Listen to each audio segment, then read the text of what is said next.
Hey everyone, in this video we're gonna do a NAND logic gate using Verilog in the Vivado software. So what's a NAND gate? It's a logic gate. What is a logic gate? Well, a logic gate is basically a circuit that takes in logical digital digital signals, either that are represented with a high and low or 1 and 0, and it's gonna output an digital output signal, based and the output's gonna depend on the logic for logic gate. So I started with the NAND because it's the universal logic gate, and from NAND you can make other logic gates. You can make AND, OR, inverters, so on and so forth. And this is how this is what your computers, your laptops, your iPhones, Samsung's phone, smartphones, your fridge, every device that has memory has transistors and logic gates, and these logic gates are made of transistors. But right now we're just gonna focus on the logic gates. So we're gonna start with our design source. I'm gonna create a file. So the NAND source. So press OK, finish, and here we're gonna define our port names. So our inputs A and our inputs B, and our output out. This one's gonna be an output, so we're gonna denote it here. Okay, let's go. All right. So here would be our source gate. And here's our source file. And here we can assign our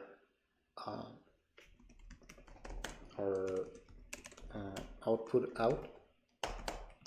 So as you can see, we have one output, which is what we're going to be assigning its value to, and we have two inputs, A and B. So for an AND gate, we are taking the value of A and the value of B, and we AND them together with this AND symbol right here. What this means is that whenever A and B are both equal to 1, output signal is going to be equal to 1 as well. However, because this is a NAND gate, the N here denotes inversion, so it's going to be the opposite. So actually, whenever these two input signals are equal to 1, output's going to be equal to 0, and we're going to denote that here with the squiggly line, and that's basically how our output out's going to be assigned its value, and that's basically it for the source file. Now we're gonna move on to simulation. So we go here to add our source. We create our simulation source and hit next. Create file. It's gonna be NAND_sim for simulation. So that's it, and we finish. And we don't really need to add anything here, so just gonna skip that, and we're gonna wait for this to update. Okay, and now we go to our simulation.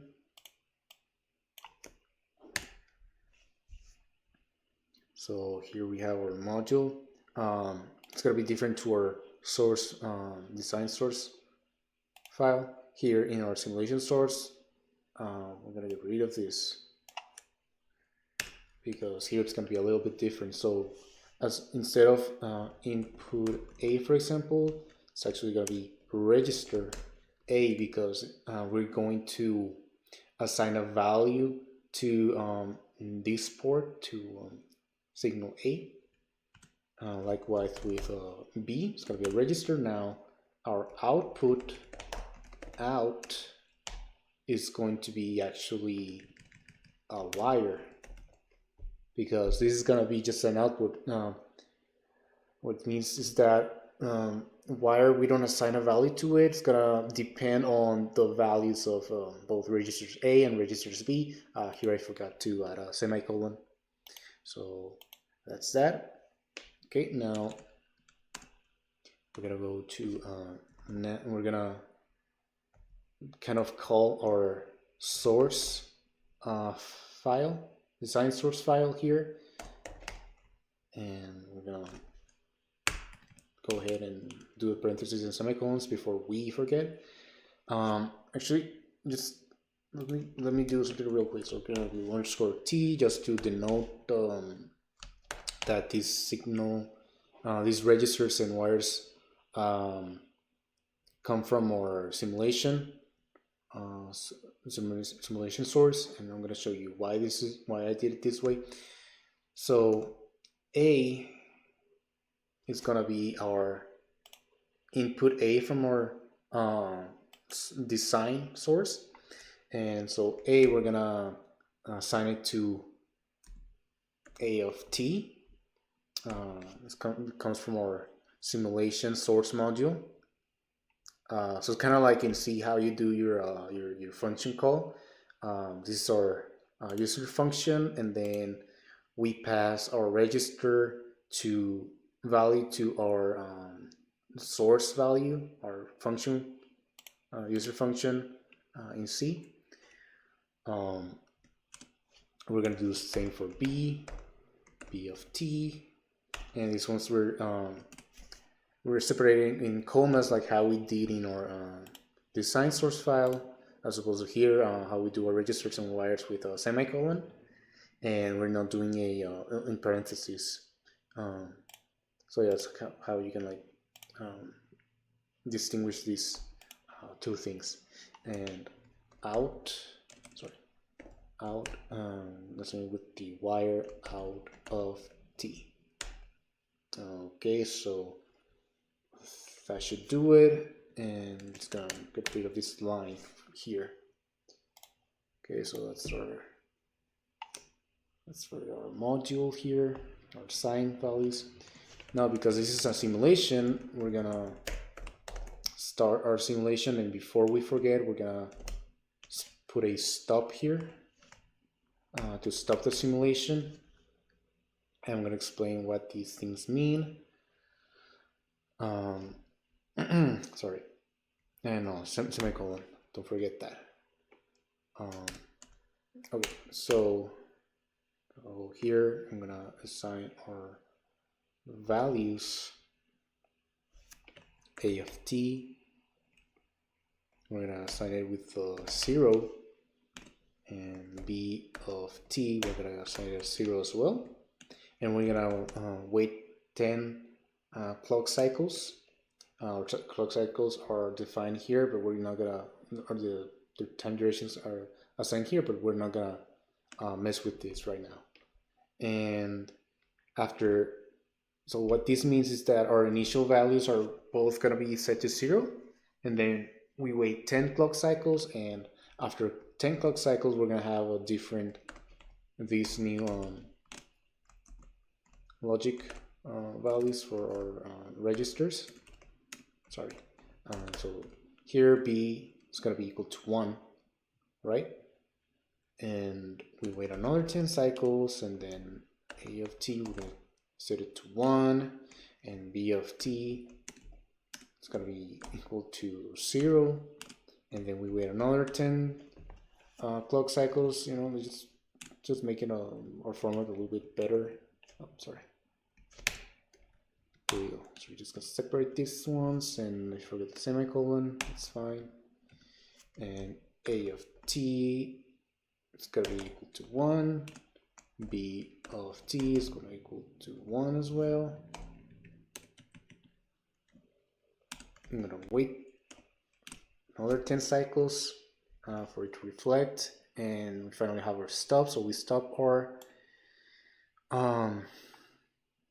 simulations, or clock cycle actions, I guess, and we finished the simulation instructions, I guess, and we finish our module. So we save it, and we're gonna see if we get any errors. No, we did not, so we are good. And as you can see, UUT, it calls our source. So there you go. Now we're gonna run our simulation. It's gonna take a little bit. Shouldn't take that long. Okay, so we're just gonna minimize these windows. Here we go. Here we go. Here we go. Okay, so as you can see, our clock cycles are separated in steps of 1 nanosecond, like here, like so. And in the first 10 nanoseconds, we have both inputs, both registers assigned with the value 0, and our output is going to be 1. And we go to the next 10 nanoseconds from 10 to 20, and register A is equal to 0, register B is equal to 1, output is still 1, and for the next 10 nanoseconds, it's going to be value of A is going to be 1, and our value of T is going to be 0, and output is still 1. Now here's the interesting part. In our final 10 nanoseconds, both registers are equal to 1, and our output is going to be 0, just as in our source file, how we assign out to be 0 whenever A and B are 1. So here it tracks. So our simulation is correct. Our simulation shows our correct behavior. So we can close this one now. Just to give you a better insight, we're gonna look at the RTL analysis. We're gonna open the schematic. I'm gonna show you the logic circuit with the logic gates to show you how from our assign how it's translated to hardware logic gates in our case. So we're gonna close these, we're gonna minimize that, give us a little bit of space. Oh, sorry, here. Okay, so we have our inputs A and B. Defined here, and our output B. Oh, sorry. Whoa. Okay, here, sorry. Our output out. And we assign out as A and B, and then here's this AND symbol. So we have our AND.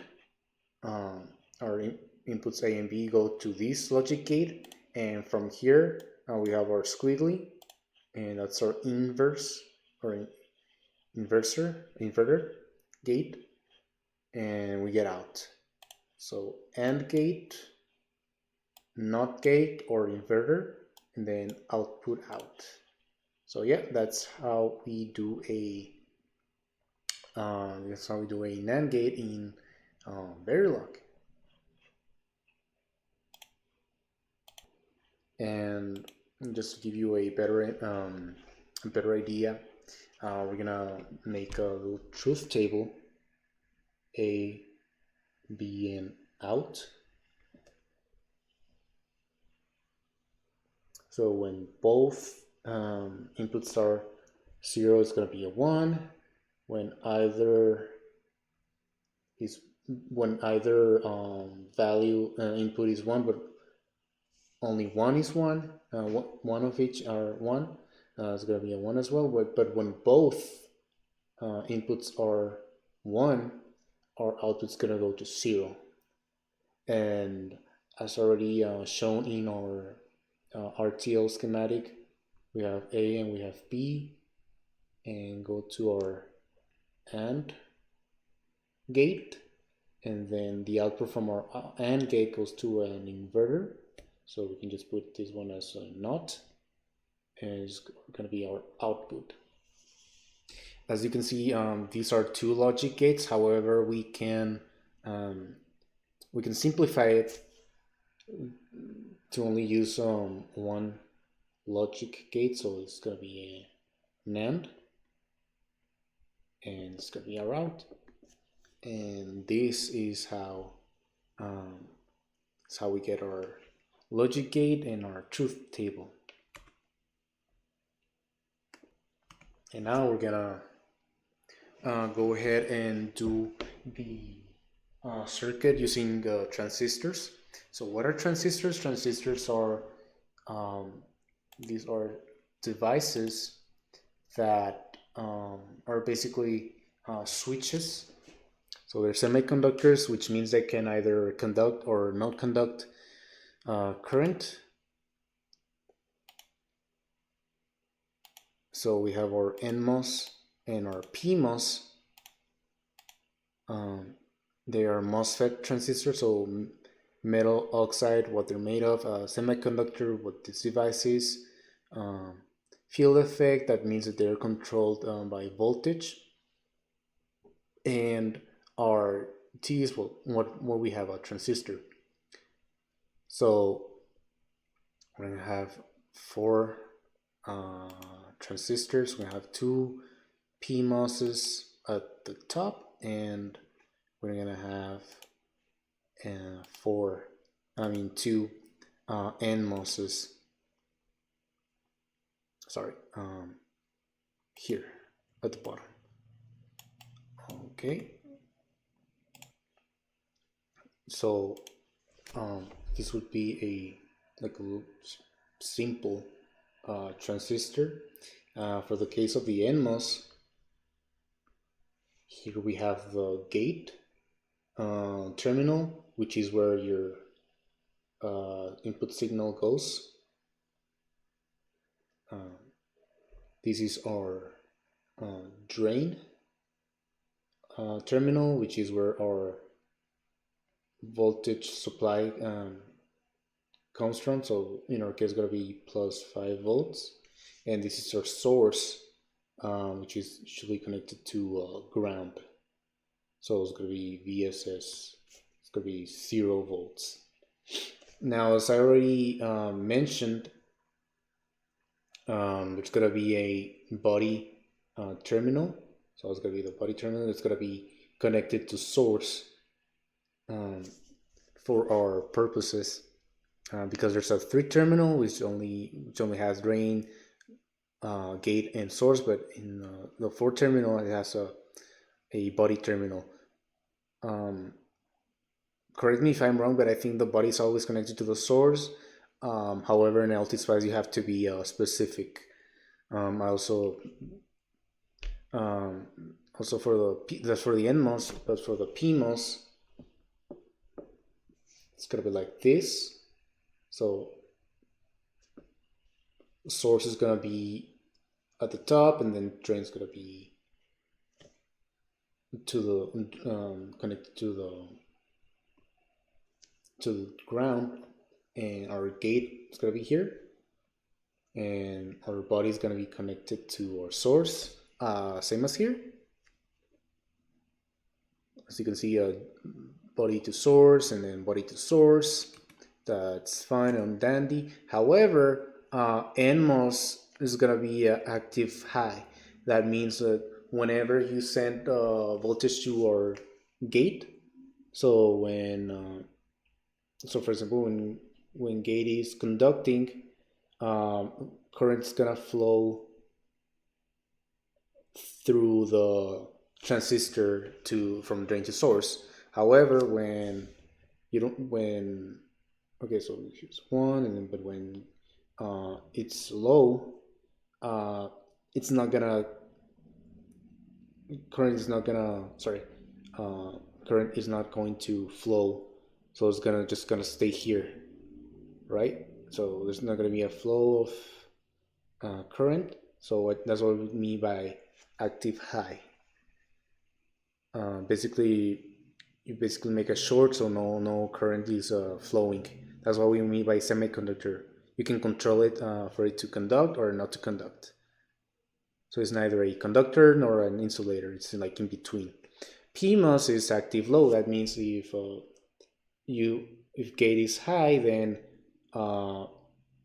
no no current is gonna be flowing from the source to the drain. However, if gate is low, then